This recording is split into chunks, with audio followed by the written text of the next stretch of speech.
Good morning to all. I am Ravika from Satyam group of institute.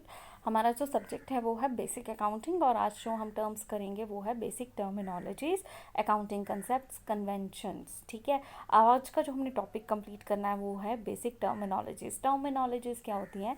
ये ऐसी terms होती हैं जो कि डील करती हैं हमारी अकाउंटिंग के साथ, यानी कि ये जो है एक तरह के वर्ड्स होते हैं जो बहुत ही हम टेक्निकल वर्ड्स होते हैं जो कि हम यूज़ करते हैं अपनी अकाउंटिंग में।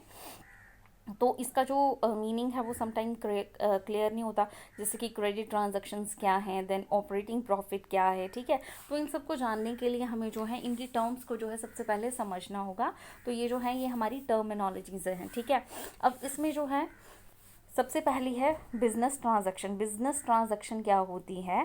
बिजनेस ट्रांजैक्शन कोई भी एक्सचेंज होता है। ठीक है, एक्सचेंज में जब हम अदला बदली करते हैं मनी के लिए या मनी जितने इक्वल प्रोडक्ट के लिए, जो भी हमारी गुड्स या सर्विसेज होती हैं, और ये दो पार्टीज के बीच में होती है। जैसे कि फॉर एग्जांपल आप किसी शॉप पे जाते हो और उस शॉप पे जाके आप क्या करते हो, बदले में जो हमारा जो सेलर होता है उसे आप पैसे देते हो और इन रिटर्न आप उसे क्या करते हो, सामान लेते हो या कोई भी गुड्स या सर्विसेज जो हैं वो आप उनसे ग्रैब करते हैं। तो ये जो है ये आपकी क्या हो जाती है, बिजनेस ट्रांजैक्शंस।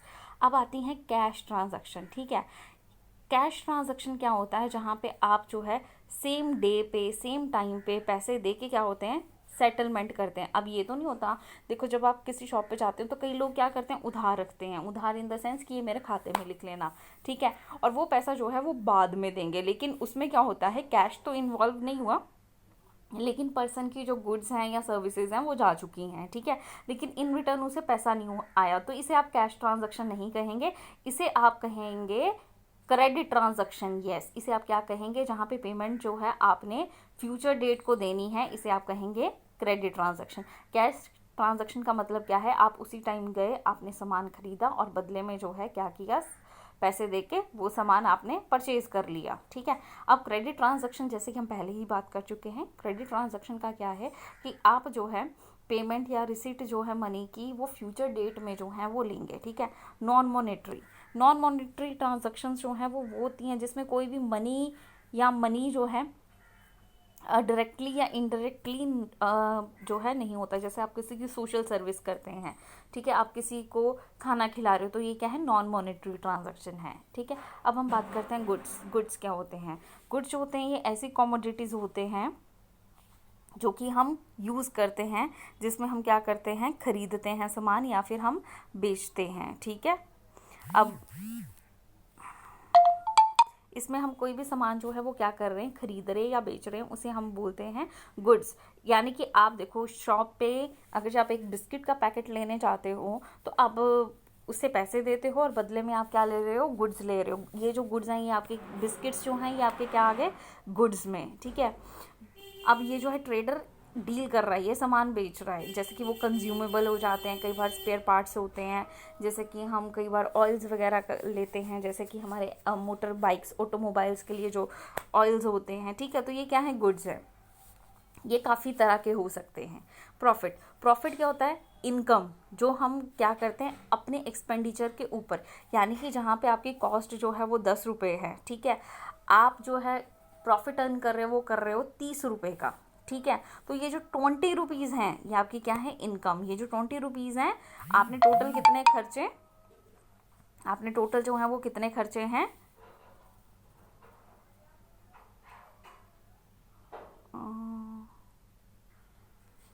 आपने जो है क्या किया है, जो प्रॉफिट को खर्चा है या एक्सपेंडिचर को उस टाइम पीरियड में, ये आपका क्या है, प्रॉफिट। 30 में से देखो 10 आपकी कॉस्ट निकल गई और बाकी का जो 20 है वो आपके पास क्या है, प्रॉफिट। नेक्स्ट है ऑपरेटिंग कॉस्ट। ऑपरेटिंग कॉस्ट जो होती है ये एक्सेस होता है हमारे ग्रॉस प्रॉफिट का।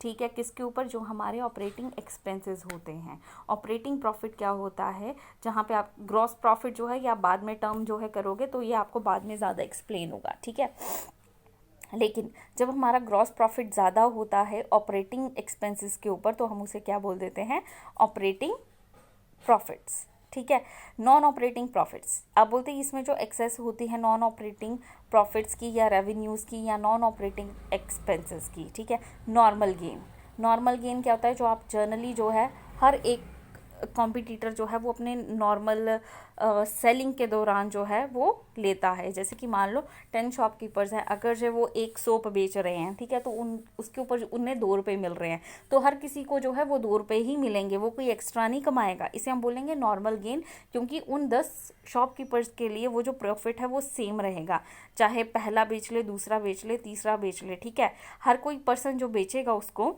सोप को, तो उसके ऊपर उसे 1 या 2 रुपये ही मिलेंगे, उससे ज़्यादा नहीं मिलेगा। तो ये हमारा क्या हो जाएगा, नॉर्मल गेन, जो सभी सेलर्स के लिए इक्वल रहेगा। अब नॉर्मल गेन क्या होता है, अब नॉर्मल गेन आप तब ले सकते हो, मान लो कि आपने एक नया तरह का जो है सोप जो है वो लेकर आ रहे हो, तो लोग उस चीज़ को ज़्यादा खरीदेंगे, या आप उसकी कॉस्ट जो है वो 50 रुपये भी रख दो। वैसे अगर हम एक सोप लेना चाहते हैं तो हमें कितने में मिल जाता है, 10 में भी मिल जाता है, 20 में भी मिल जाता है, ठीक है। लेकिन मान लो कि क्या है, मैंने एक सोप की ऐसी रेंज निकाली है जो कि यहाँ पे किसी के पास अवेलेबल ही नहीं है, और वो सोप इतना अच्छा है कि जो भी वो यूज़ करता है वो कहता है कि मुझे वही लेना है, ठीक है। तो उसके लिए लोग 100 रुपीज़ भी देने के लिए तैयार हैं।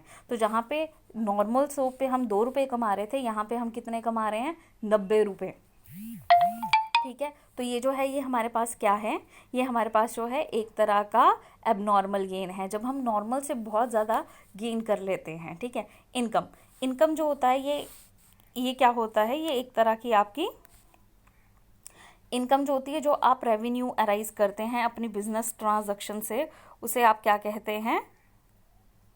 अब इनकम जो है ये एक तरह का रेवेन्यू होता है, जो एज अ रिजल्ट किसके कारण होता है, हमारे बिजनेस ट्रांजैक्शन के कारण, जो भी हम सामान बेच रहे हैं, खरीद रहे हैं, ठीक है, इसे हम क्या बोल देते हैं, इनकम, ठीक है।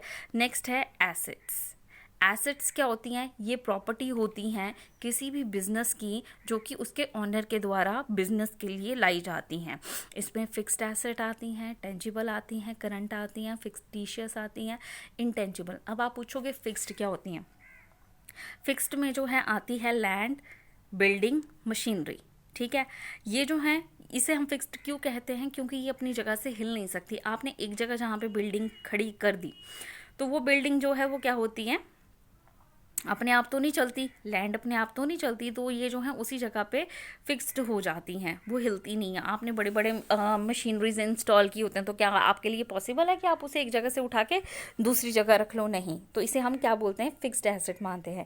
टेंजिबल एसेट्स वो होती हैं जिन्हें आप छू सकते हो, जैसे कि आप बिल्डिंग देख सकते हो, फर्नीचर देख सकते हो, ठीक है। उसके बाद जो है आप मशीनरी को छू सकते हो, प्रोडक्ट को छू सकते हो। तो जिन चीज़ों को आप छू सकते हो या देख सकते हो, उसे आप बोल देते हैं टेंजिबल एसेट्स, ठीक है। नेक्स्ट है करंट एसेट। करंट एसेट जो है वो क्या होती हैं, करंट एसेट जो होते हैं जो आप यूज़ करते हो, जैसे कि कैश, ठीक है। कैश जो है वो आपकी करंट एसेट में आता है। फिक्टिशियस जो होती हैं जिनकी ज़्यादा वैल्यू नहीं होती, या इंटेंजिबल एसेट्स होती हैं जिन्हें आप देख नहीं सकते, जैसे कि कॉपीराइट्स, पेटेंट्स, ठीक है। ये जो होते हैं ये किसी कंपनी के पास ही रहते हैं, जैसे लीगल सील्स होती हैं, ठीक है। लाइबिलिटीज़ क्या होती हैं, ये जो ऐसी अमाउंट होती है जो कि बिजनेस ने देनी है किसी दूसरे पर्सनस को, यानी कि जिससे हमने उधार लिया, जैसे हमने बैंक से लोन लिया, हमने लोन तो ले लिया, लेकिन उतनी अमाउंट जो है, मान लो हमने 1 लाख का लोन लिया, तो 1 लाख जो है वो लाइबिलिटी है जो कि बिजनेस ने पे करनी है किसी और को, ठीक है। इसमें आती है फिक्स्ड लाइबिलिटी की, हमने जितनी लिया हमने उतना ही देना है। या लॉन्ग टर्म लाइबिलिटीज़ जो कि 1 साल के अंदर नहीं होती। लॉन्ग टर्म लाइबिलिटीज़ वो होती हैं जो साल के अंदर ख़त्म नहीं होती, लेकिन साल के बाद, साल से जैसे 2 साल चल जाएगी, 3 साल, ठीक है। करंट लाइबिलिटीज़ जो कि आपने अभी देनी है, ठीक है। अब इस और जो होती हैं कंटेंजेंट लाइबिलिटीज़, ये जो है हमारे पास कुछ लाइबिलिटीज़ की जो है टाइप जो है वो बताई गई है, ठीक है। आज के लिए इतना ही, बाकी इसमें आपको कोई भी प्रॉब्लम है आप मुझे पूछ सकते हो। Till then, thank you class.